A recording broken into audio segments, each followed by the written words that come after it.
Okay, well, I'm going to call the meeting of the Compensation Committee on July 8th to order at 1:30. China, could we have a roll call, please? Yes. Susan Hildreth. Here. Leanne Hamaji. Here. Nace Rubelo. Here. Nan Warren is excused. That is roll Okay, call. thank you. Can we review the minutes of June 10th, 2026? Any changes, additions, revisions to the minutes of June 10th? Not for me. Okay, then we'll approve those as presented, or accept those as presented. Thank you. So, China, do we have any folks in the member forum? We do not have member forum today. Okay, thank you. So, Arnold, staff report. Yes. You ready to go? I'm ready. Waiting Okay. for the show. There it goes. Perfect. So these are some of the insights. This is the first half of the year, 2026, from January through June.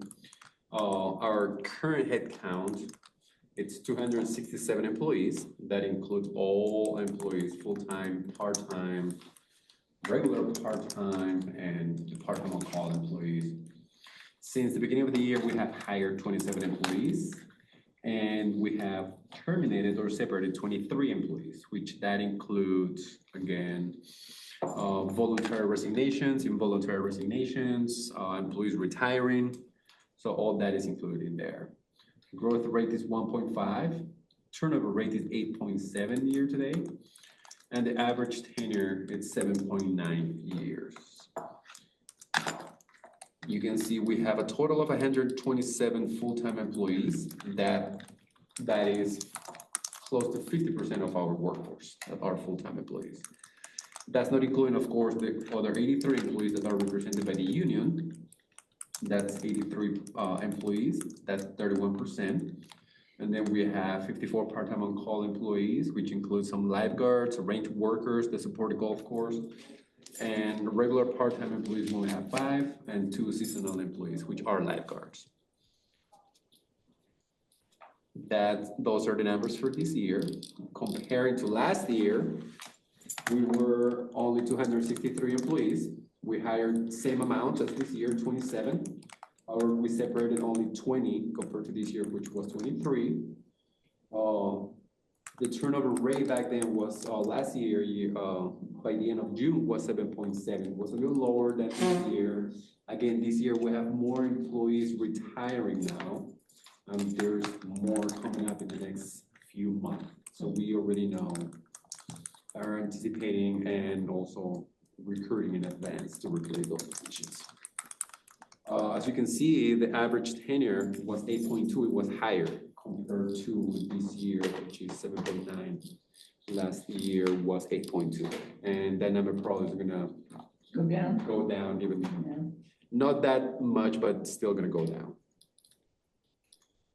That's the breakdown for all the 263 employees. So we have 121 full-time employees. Last year, 85 union members, 45 part-time on call, 7 regular part-time, and 3 of them were seasonal.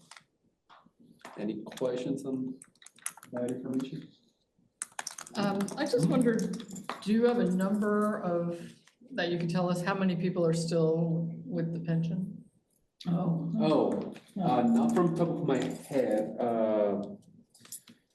Yeah, I don't want to make up a number, but I can look into that and provide information to you guys on our next meeting. But yeah, I can. I'm just curious. Yeah. Mm-hmm. Okay, thank you. Yep.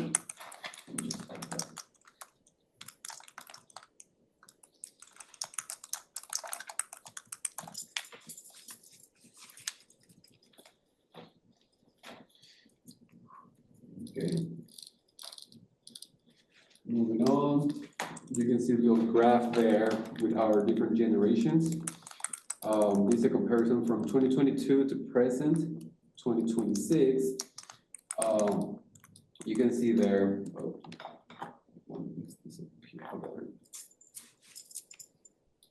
there it goes. So baby boomers, so back in 2022, again, we had 91 employees, and that's been dropping year after year. Now we only have 61 employees that fall under that category. The number that has been increasing is Generation X. Back then, we had 87, like the number is not shown up there. But now, current 2026, we have 116 employees that fall in that category now. And you can see the other ones in there as well, like millennials and Generation X. That's pretty close. And that's pretty much it on the staff report.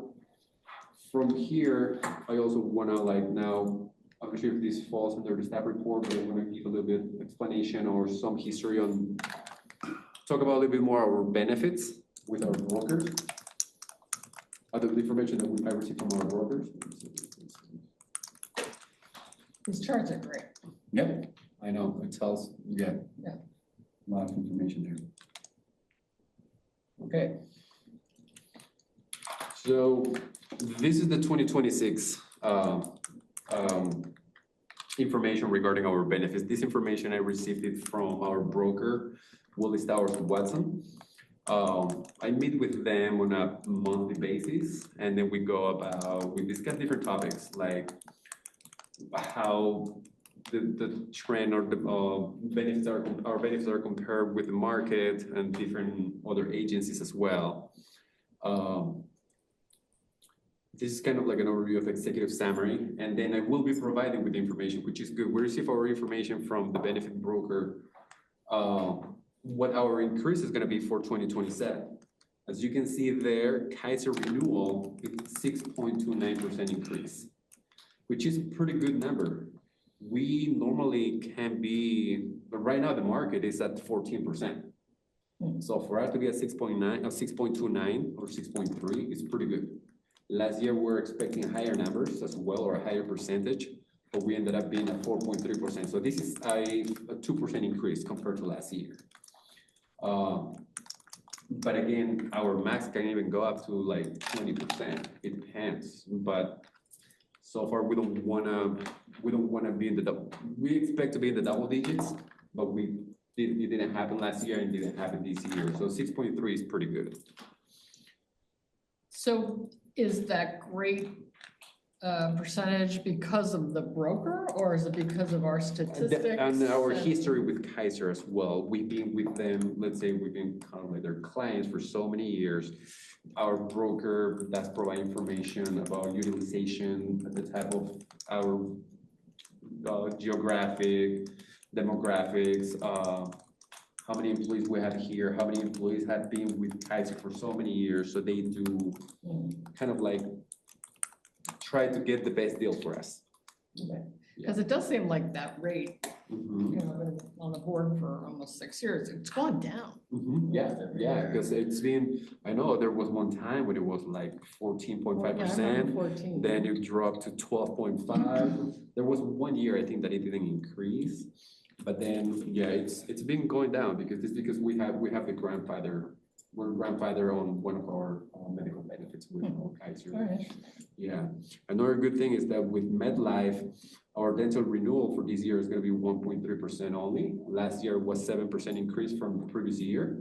So that's a big difference too. And for the other benefits like vision, there is no changes. That we have a guarantee rate until the end of 2027. And then just one more quick question. Yeah. I think it was in your report. So you budgeted Yeah, you budgeted for much 20, higher. is that what you said? No, that's a projection that we can go up to like, it can go up to that. But then on the next chart, you will see the actual one. Yeah, budget. but- Yeah. Just to check, I mean, let's say, God forbid, it was 25%. Oh, yeah, We'd no, have to that's- do it. I mean, We- is that a No, it's ceiling literally, with that's your benefit? exactly, that's the ceiling. But it may change year after year, they can come with a different bracket. It can be as low as -5, or it can go up to 20. So it changes, but every year that's kind of like a range that they provide, but we never get to that number. I just put that number in there for information only, but then on the following the below chart, it tells you actually what our numbers look like. And I will show you guys that number when we talk about it. Am I missing, is this in the packet here? No, it's No, not. this is just Okay. information that I Okay. received from their Good, presentation. good. I that just they wanted to gave make sure I us. couldn't. No, and I can share this with you as well. Okay. Yeah, and this is the 2026 Rosewood Walnut Creek population demographics. Male versus female, and then comparing 2026 and 2025 in gray. So male were 40%, 42% last year, female was 60%, and now it is now, and last year, 2025 was 58%. This is just some information in there. Average age on male, or I'm sorry, for this year is 52.9.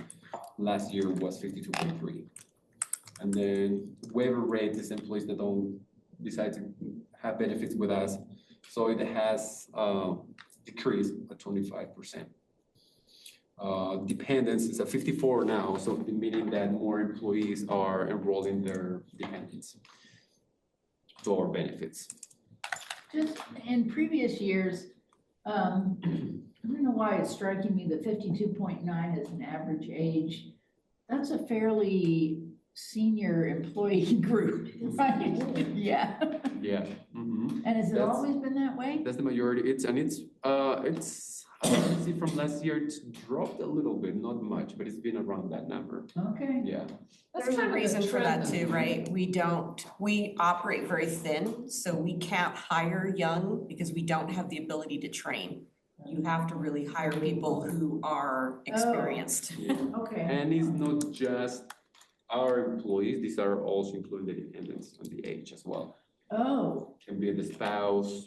oh, that's all Yeah. the, everybody's who signed up for Yep. coverage. Mhm. Oh, okay. Oh, Okay. That's true. And you see there as well, the different generations, baby boomer, Gen X, Gen Y, Gen Z. The purple one is employee only compared to 2025. And then where's this one right here? Yeah, that's logical. That one's more logical. Yeah, and it gives you all the information on different generations as well. Next.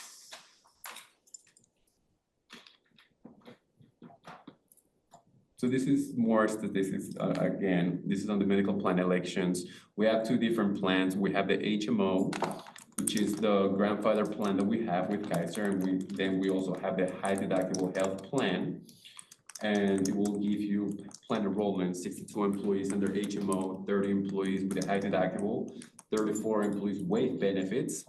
And so that's a total 126.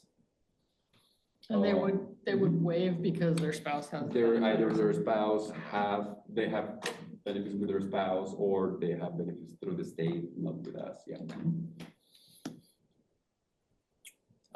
Yep, there's also gender there, female, male, the comparison there on people that have our grandfather plan, the HMO, and also the high deductible plan, and how many employees have waived. Female, 62% have waived benefits compared to male, which are 38%.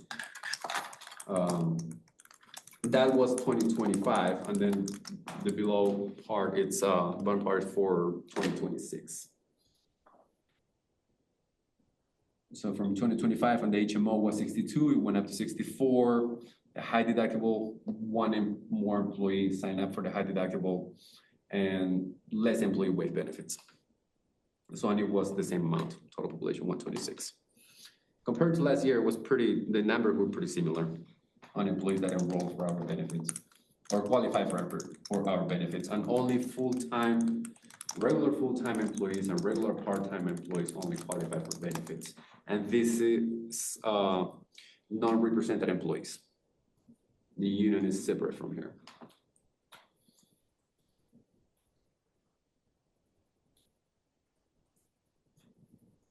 And this is another comparison in the total costs and contributions. And this is comparing again the overall database health services and Rosewood Walnut Creek.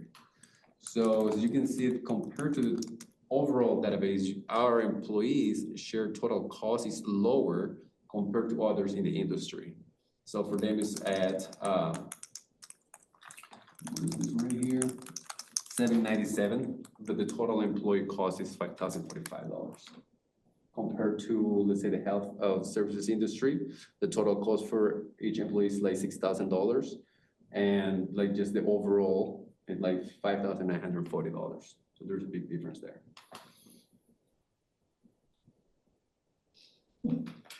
That's a big difference. Mhm. Hmm. But here, on average, our employees though pay $573 more per year than the database. And that's employee cost sharing and adjusted, meaning that it depends on what they get when they go to Kaiser, what they're going for. Also, the maximum out of pocket that they pay. So it's different factors that apply to these graphics right here.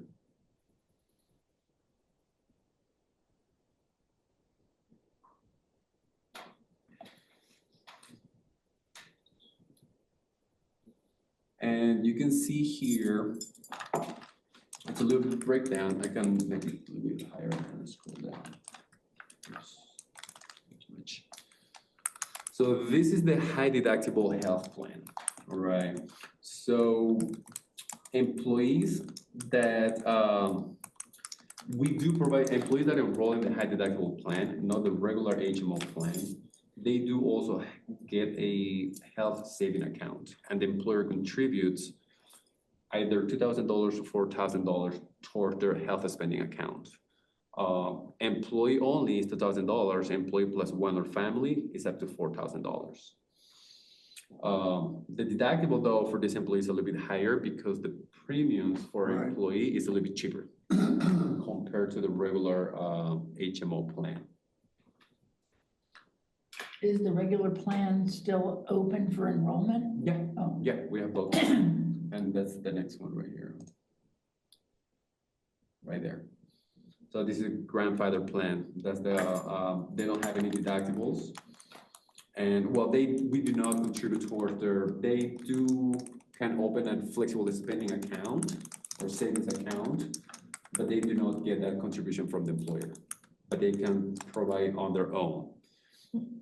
They can add to, according to the IRS limits. That's a nice plan. Mm-hmm. Yep.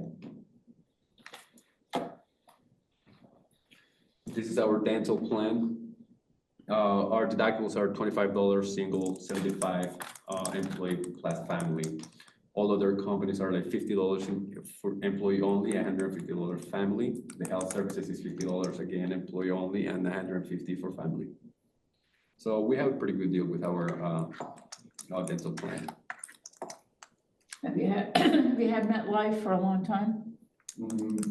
Before MetLife, if I'm not wrong, was it like the Whole time I've been here, it's been MetLife, so. Right? But before that, I think it was. Was that Delta Dental? Has Yeah, Delta Dental, gone yeah. down? But it's been MetLife, yes, it's them.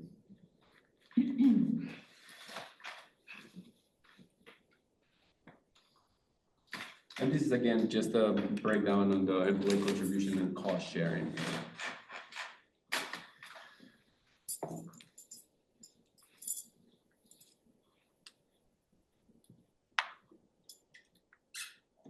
And this is for next year, for 2027. So I mentioned the renewal will be 6.29 increase for 2027. And the next renewal would not be until January 1st, 2028. Dental is increasing only by 1.3% increase with a 2-year rate guarantee. So it means that we're going to be on the same rate in 2028. Vision stays the same. Next renewal is not until the following year, January 1st, 2028. So there's no additions there. And then we still have to provide our life disability. The EAP program is still on a set rate until January 1st, 2028. And we also have additional medical supplement benefits through United Healthcare. And there's no changes again. We're all covered again until the end of 2028, December 31st, 2028.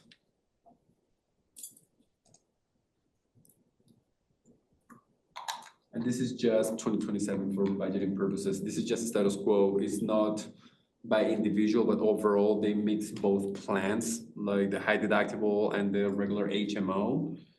And that's where they came up with a 6.29% increase for 2027. Any questions so far? I know it's a lot of information, but it's pretty much the same. What produces all this data?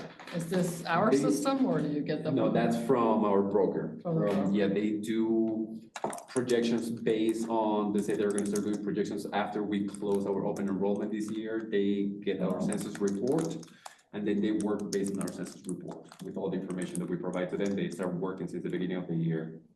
Okay. We meet with them like in a monthly basis, so they gather information from us. We provide the most up-to-date, because there may be employees that start in the middle of the year, they enroll, they do qualify for benefits, and then they do,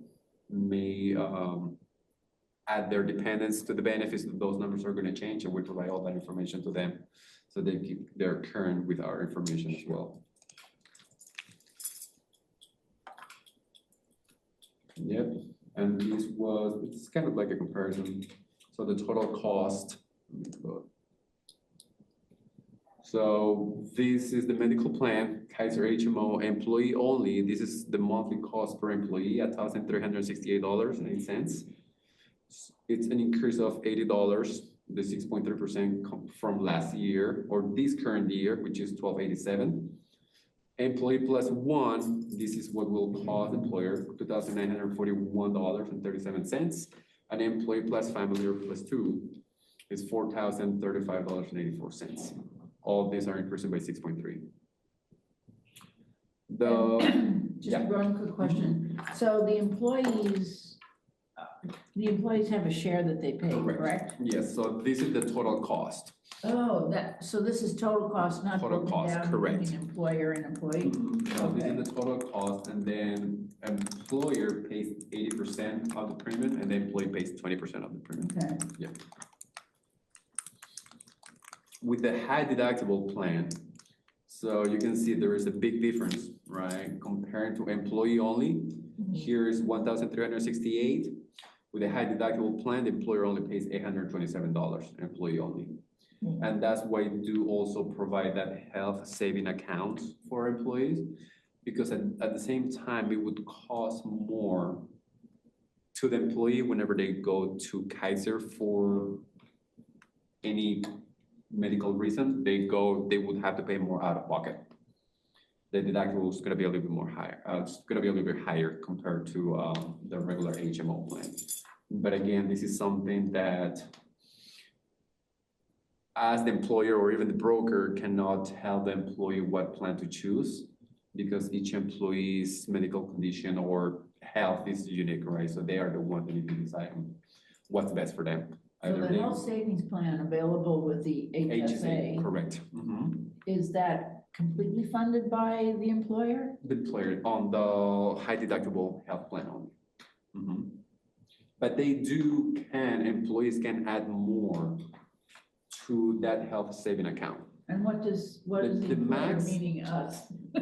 What do we pay? So it's $2,000 Oh, for employee only, and then employee plus one or more is $4,000. so That goes that's what into that was. Yes, that's what goes into their health saving accounts. And then they can use that money to Okay. pay for their medical benefits as well. We're trying to encourage them to sign up for that one because it costs the employer less Less. No, money. Yeah. Yeah, they're getting every year, at some point, they get Yeah. 2,000 or 4,000, and they can And the draw good thing with down. that is that rolls over every year. Oh, it The rolls health over? spending account, it rolls over. That's not the same when the other Not one the that you same as do the yourself. yeah, exactly, Yeah. The flexible spending account, that's completely different. Yeah, You can only roll over so much every year Yeah. per IRS rules. I think for 2027, it's gonna be $680 only. really? Yeah, so you have to spend all of your money. Yeah, you have to spend all of your money. And another good thing with the health spending account is that you can play that money in the market. You can put it there. You have to have at least $1,000 in there. You can Really? play and you can get interest. Yeah. Yeah, that goes with you. And then you can transfer it if you go to a different employer. That goes with you as well. But again, if we cannot tell employees what plan to choose. If you're a person that go visit the doctor too often, I mean, this may not be the best plan for you. These are some Kaiser preliminary mandated plan changes for 2027. This is something that Kaiser users have to offer to the employees, no questions. This is non-emergency medical transportation policies. It's Kaiser Permanente will cover non-emergency medical transportation services such as stretcher, gurney van, or wheelchair van when medically necessary and ordered by a plan physician. Screening for cervical cancer. For Affordable Care Act, ACA compliant commercial plans and grandfather plans, which we are part of it, that have adopted ACA preventive care package, Kaiser will expand the cervical cancer screening benefits for average risk women to cover additional testing and follow-up after an initial screening when indicated to complete the screening process at $0 cost share. Also, the Mental Health Parity and Action Equity Act, quantitative treatment limits. Plans will meet the whole plan parameters for a specific fully insured large group, grandfather and non-grandfather commercial plans. Kaiser Permanente has made the decision to update in-network and out-of-network tier cost shares covering specific outpatient mental health, substance use disorder programs, outpatient rehabilitation, and emergency medical transportation benefits. So that's all included with, these are some changes that. And that last item on the mental health, that's a good thing, I can't. That's a benefit. Yeah, I mean, usually they're telling you what they're taking away, but okay. That's there. Okay. And this is just some information that they share. There is also gonna be a KP Plus. They're gonna be probably, I don't have all the information yet, but employees may be able to go outside of network.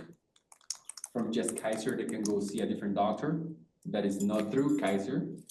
So it's a different plan, it will be a different cost, different type of deductible, but this is some information that they just wanted to share with us. Employees get comprehensive coverage of care from KB doctors and affiliated providers, up to 10 out-of-network physician visits or outpatient medical services per year, and 5 times fills or refills per year on pharmacy prescriptions. Preventive care services such as routine physicals, well child visits, and certain screening with $0 copay. So again, this is for them if they decide to not go to Kaiser, they can do up to 10 different visits. So they're adding that for 27? This is something, it's a new plan that the Kaiser is providing to, I mean, other, not just employers, but in general, to anybody if I want to go with Kaiser directly and sign up for medical benefits. Offer that? No, no. No. This is just information that is just Oh, being okay. shared by them, but no, we do not offer that. Mhm. And I know this question comes often about what would happen if we decide to change our carriers. So let's say if we want to go with Aetna, offer alongside Kaiser Permanente, yes. However, these are the requirements. 20% of enroll onto Aetna plan. They require at least 20%. Is Kaiser gonna, however, let's say if we have, but Kaiser would need the other 80%, but if we have more employees trying to be with Aetna, Kaiser may say, no, I need at least those other 80% employees. If not, they would not go with our plan. Same thing with Anthem Blue Cross. Yes, they can work alongside with Kaiser Permanente, but they're requiring 40% of the role onto Aetna's plan, or Anthem's plan, I'm sorry. Again, it's gonna be tough to have employees, you know, we need you to, or how do we make sure that we're gonna have 40% employees being with Anthem and at least 60% employees with Kaiser? It's pretty tough to do that. But you're not getting a lot of demand No, for that. no, yeah, they are good with what they have right now, but I know this was asked before, so I asked them and this is what they provide to me.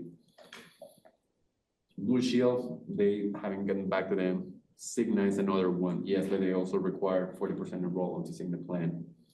And United Healthcare, no, they don't. They want 100% employees to be on their plan. They don't like to share.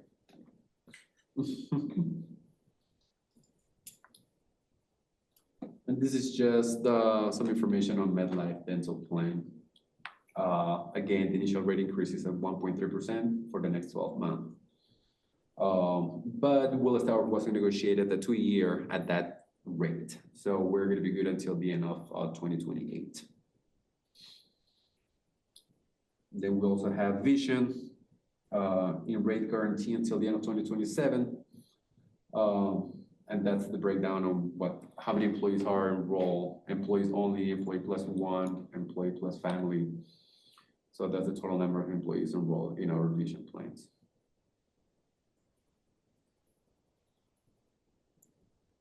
And this is life and disability. So this is just a little bit, just a breakdown on what are the costs and the coverage, basic employee life, basic employee AD&D, and long-term disability. But this also depends on the employee's age, and also they may request employee for a status report from their physician. Sure. This is the EAP service that we provide to all of our employees. This is what costs $3.8 per employee per month, which it's a minimum monthly fee of $482. So employees have access to counseling or talk to an attorney, they need some guidance or any type of support. So they can call, they have like up to like 3 free sessions with each of the services that we provide to them, or that they provide to all of our employees.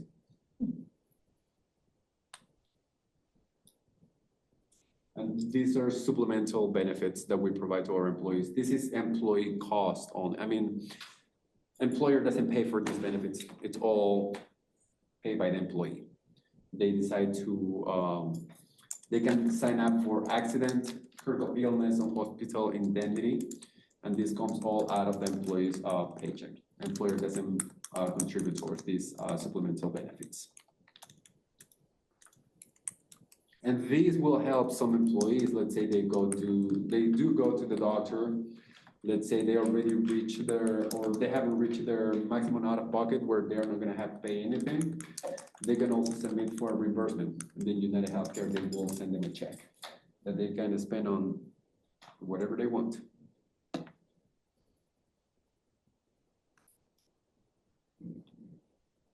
And this is similar to the previous slide that shows comparison on the monthly costs on all the benefits, not just Kaiser, on the HMO or high deductible plan, but also the dental, vision. This is what, again, this is the total cost, and this is not divided by employer contribution or employee contribution only.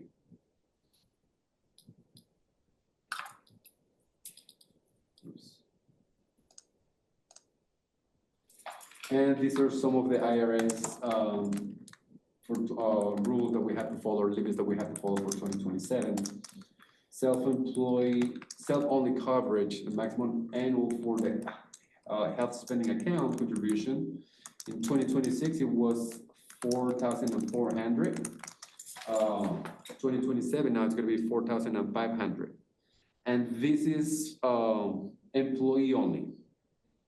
The top part, it's employee only.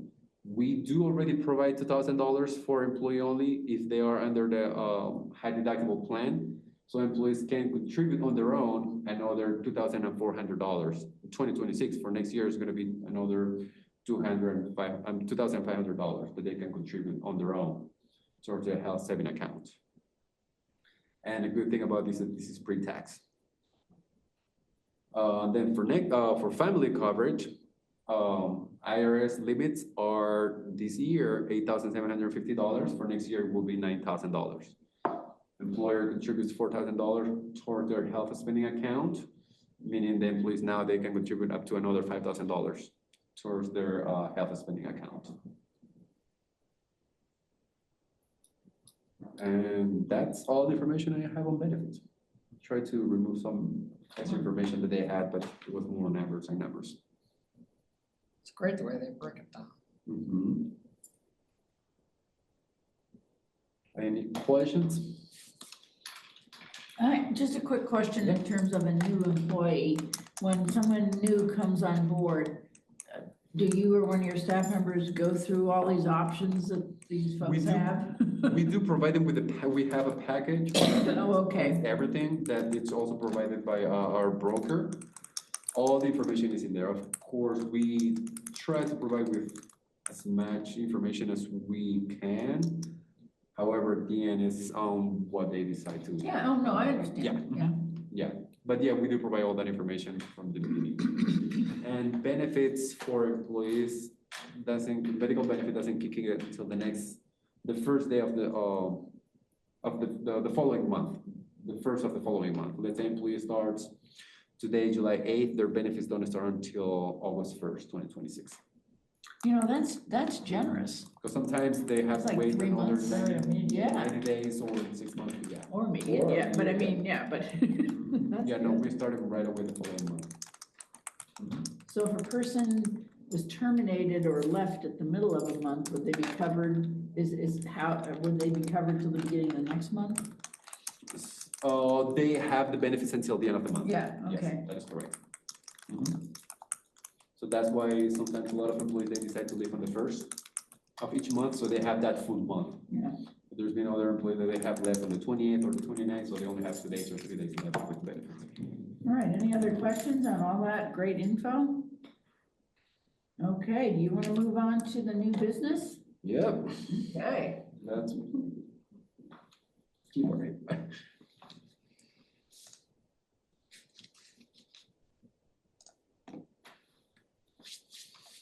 Okay.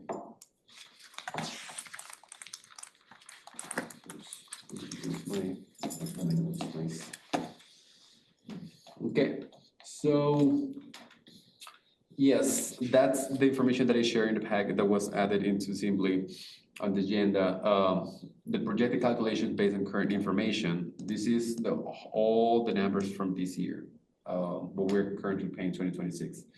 This is increased based on if we were to receive, like Kaiser comes back to us and tells us, oh yeah, no, your medical benefits are going to increase by 20%. So the projection would increase by $238,000 compared to this year. The maximum for dental can go up to to 7%. So that would be increasing up to $66,000. So that's an addition of $4,330. For vision, life, long-term disability, and EAP, we don't need any increases. I mean, there's gonna be no increases at all. So that's why there's no information in there. So let's say the projection for 2027, if those were the actual numbers, it would have been a $242,000 increase compared to this year. Now Just to clarify, we're looking at item 7B. This is the RWC increase for the non-represented employees, right? This is for the non-represented, Right. that's correct. Okay, that's 7B, so we're. Oh, for Oh, Yeah, I'm this, sorry. we're on 7B. I mean, I think we can do 7B. Okay. But we We're have on to go to 7B? 7A, Yes, sorry, yeah. I started with the wrong one, yes. Okay, thank you. So So, now, I have a question. Yeah. I understand why the vendors, and that's not the correct word, your brokers broker, are giving you, this 20%, the 7%, the high levels of potential increase. I guess the thing that, I mean, that's just it's, information, it's not that I we're don't gonna. feel like, oh need it, God, yeah. it could have been 242, but it's Yeah. only 76. I Yeah. mean, it's still, That's a big I difference, feel yeah. like, are they trying to do that so that their customers feel like, oh, we're getting a good deal or something? It's kind of weird, the difference. I know, yeah, but it's mostly just like, this may be the projection on what it would be, if it were to go to the max. Okay, But yeah, I mean, the information that I actually need is this chart right here. right, yeah. That's the most. That's the one Yeah. that is in reality. And this is what we do every year, Yeah. Mhm. so it's not Yeah, out of the norm, but it No, I'm not does saying seem that. It's odd. just, Yeah. it's good to know, what the reality is, so. so the reality is that our increase for medical benefits is gonna be 6.2, which it would be a $74,800 $74,852 increase compared to 2026. And for dental, since it is only increasing 1.3%, it's $806 increase. So a total increase for 2027 would be $75,658. So rounding this up to 76,000. And again, this is the numbers projected based on the current number of employees that we have. And the 6.29 and the 1.3, they're solid. Yes, Yeah. that's not gonna change. That's not gonna change. That's the Okay. number that I needed because they cannot give, they normally get those numbers from Kaiser not until close to the end of June. Okay, So you're only asking us to budget for the reality. The addition, Yeah. just the reality, yes, Right. that's it, not the 2.2, no. That's for the, non-represented employees. Okay. so would someone like to make a motion on the increase needed for our non-represented employee benefits program? I move that we recommend to the board that we increase the non-represented employee benefits program for 27 by 75,658 rounded to 76,000, period. Okay, thank you. Let's have a roll call on this, if you don't mind. Thank you. Hildred, Yes, Hamaji, Yes. Rubelo. Yes. Thank you, the motion carries. now we'll go back to 7A. Okay.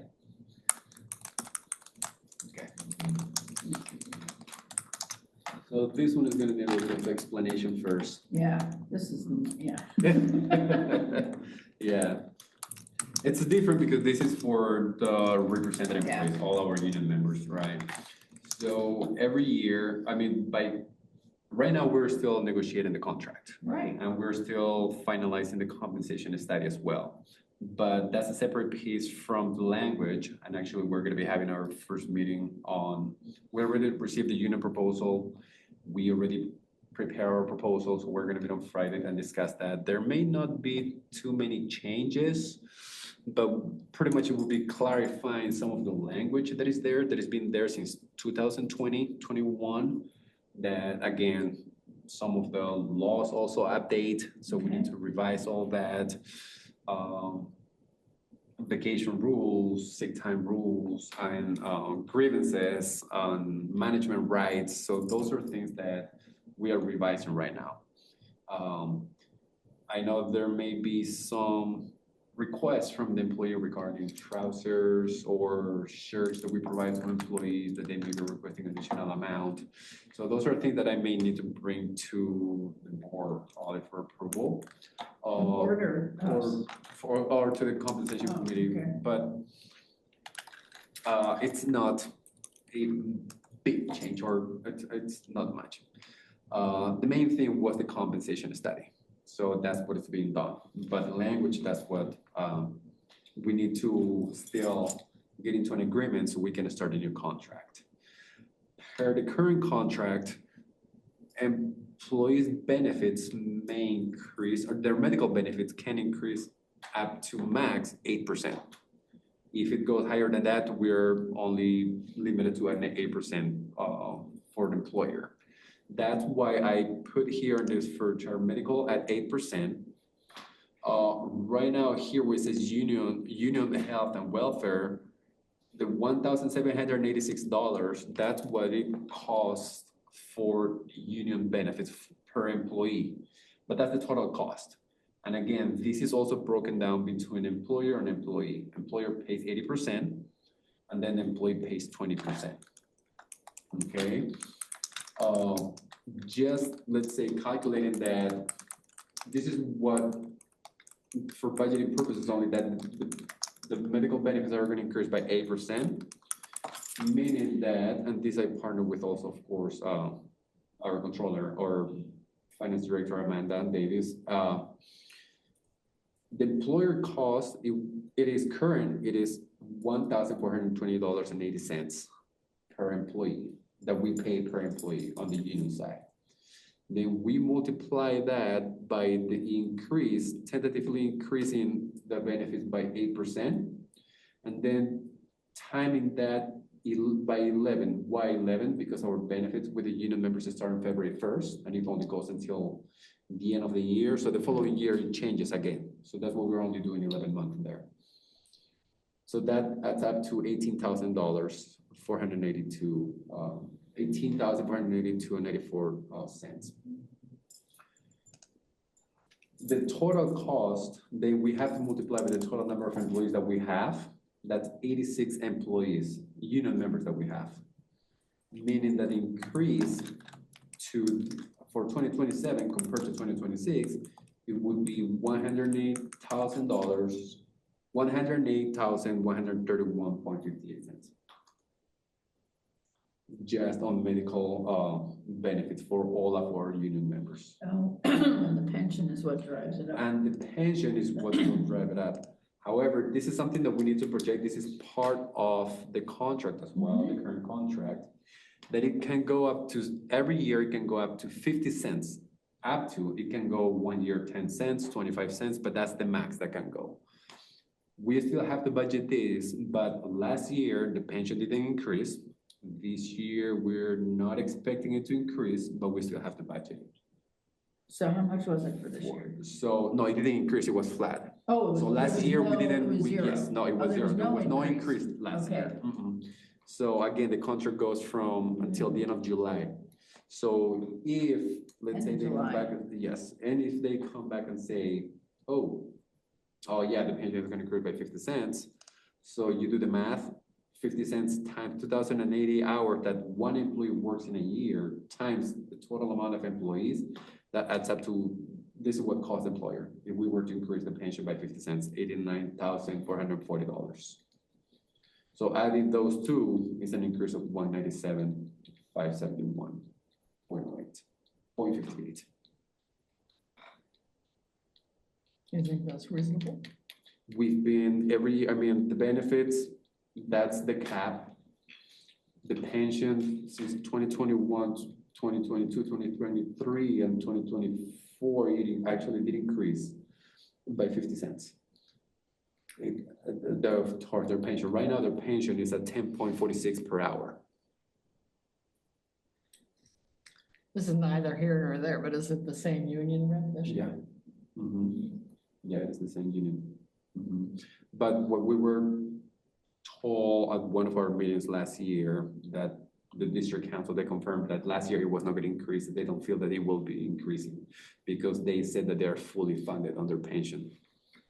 So because there's some uncertainty about what the highest amount would be here, would we, in a motion, say not to exceed? Not to exceed. I don't know, I'm not, because it could come out less than the 190. Correct. Is that correct? Correct. It can be less than 8% for medical benefits, and it can be nothing on pension. It can be zero. So, I mean, I'm not, I don't know, I guess I'm on the record. I mean, my concern is that I understand why we're doing this. We're saying what, in a way, the worst case scenario or the highest level might be. But I'm not comfortable recommending that without the not to exceed or some other Oh, yeah, language. I agree. That Qualifier. Agreed. Yes. a qualifier, because we don't, it may No, not I think end we up have to being do that that. much. Yeah, and I think that's what we did last year too, so. We can do that.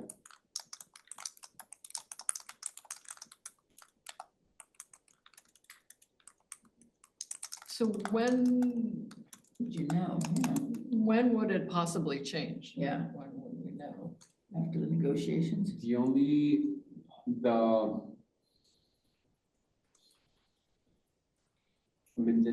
The actual number on the medical benefit increase, we would not get that number probably until maybe December. They normally give us that number like a month and a half before the renewal on the benefits that starts in February 1st. So after the. But since we After knew that the budget. max, her current contract could be up to 8% and also up to 50 cents. So again, yes, it can be not to exceed that amount. and we are not, based on the proposals that we've been discussing from the union, there's nothing saying that they want to increase the cap to, let's say 10%, or the pension to a different amount. They have not brought that up to us. No. So they didn't even mention it, and that's something that we're gonna discuss this coming Friday. So pretty much, I mean, we can go back to them and tell them, oh, we want a cap of 6% and see what they say. I'm not suggesting that. I just want to make sure that it's clear that this is an amount, this isn't a fixed or firm amount. Yeah, no, And it's- you know, yeah, and it the can be other less. thing that I want to make sure I understand, in this recommendation, this action, why did you add the sentence or the phrase an amount equal to 3.8% increase of base wages? And that is because when we did the recommendation for Yeah, no. 3.8% based on the CPI, Yeah. that was for non-represented employees. No, yeah, I know that. For me, when I read that 3.8%, I was confused, like, oh, is that included in the 198? No, it's not No, included it's in not, the it's 198. separate because that would be for wages as well. Yeah, no, I know. So do we need, I guess what I'm asking is, do we need that part of this recommendation and an amount equal to 3.8%? Because we've already agreed to I that. don't think so. Huh? I don't think so. Do you, yeah, I mean, do we need that in there? Do we need that in the motion? Because In the yes, because motion. on the other one, we mentioned non-represented employees. You did not include It the was union not employees included in the motion that you passed. So this motion would be for the union employees. That last motion was only for non-representative. Which this one would be- last motion? The one that you did the 7B. last. Oh, yeah, board no, I meeting. understand that. She's just saying because we already did the I'm saying COLA. we've already COLA, agreed to the 3.8. But you But I think we need to only have it both. agreed to it for non-representative You employees. mean like So a couple months ago when we did it? This last, Last this month. last meeting, last month, in June 20. Oh, but this would be an official recommendation for the union employees. no, I understand. I guess I'm assuming in my head that a month or so ago, we did that. And maybe the language was such that we didn't do that specifically, but when we did it, I mean, I understood it to be everybody, I mean, for non-representative and representative. But if we didn't officially do it, we can leave this in here. I just think we've already done this. Yeah. Well, it doesn't I know. harm that. Yeah, it doesn't, I'm trying to look at something that's gonna create as least confusion as Yeah. possible. No, yeah. No, and I get it, and I think we maybe need to change it on I for don't- next year where we. Yeah, maybe we should do that for next everyone year. Without separating union and non-union employees. Or somehow we say, you know, this applies to union and non-union, and just have that done when we Yeah. adopt that COLA increase, Yeah. the increase. Yep. Yeah, okay, Next year. yeah. Yep.